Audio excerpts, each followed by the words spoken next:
দাঁড়াও দাঁড়াও, এই ধরনের রিজনিং যদি হচ্ছে পরীক্ষায় আসে তাহলে বেশিরভাগ ছাত্ররা তুমি কি করে যাবে, এটাকে তুমি স্কিপ করে যাবে।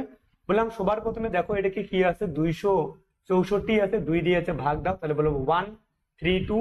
তিনটাকে তোমার যোগ করো, 1+3 প্লাস তোমার 2, 3 দিয়ে 5 আর এখানে তোমাকে 6 আছে। ঠিক একই রকম ভাবে 870কে যদি 3 দিয়ে ভাগ দাও তাহলে হচ্ছে 290।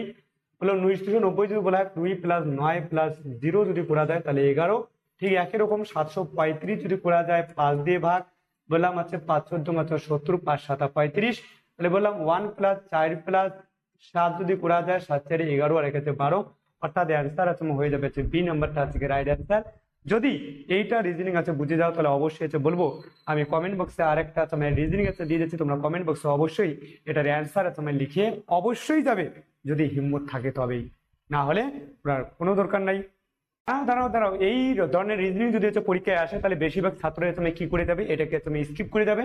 বললাম সবার প্রথমে দেখো এটাকে কি আছে, 264 আছে, 2 দিয়ে আছে ভাগ দাও, তাহলে বলবো 132। তিনটাকে তোমার যোগ করো, 1+3 প্লাস তোমার 2, 3 দিয়ে 5 আর এখানে তোমাকে 6 আছে। ঠিক একই রকম ভাবে 870কে যদি 3 দিয়ে ভাগ দাও তাহলে হচ্ছে 290। বললো 290 যদি বলা হয় 2+9+0 যদি করা যায় তাহলে 11।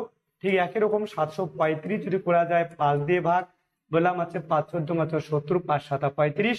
তাহলে বললাম 1+4+7 যদি করা যায় 7×4=11 আর এক্ষেত্রে 12, অর্থাৎ অ্যান্সার আছে হয়ে যাবে বি নাম্বারটা আজকে রাইট অ্যান্সার।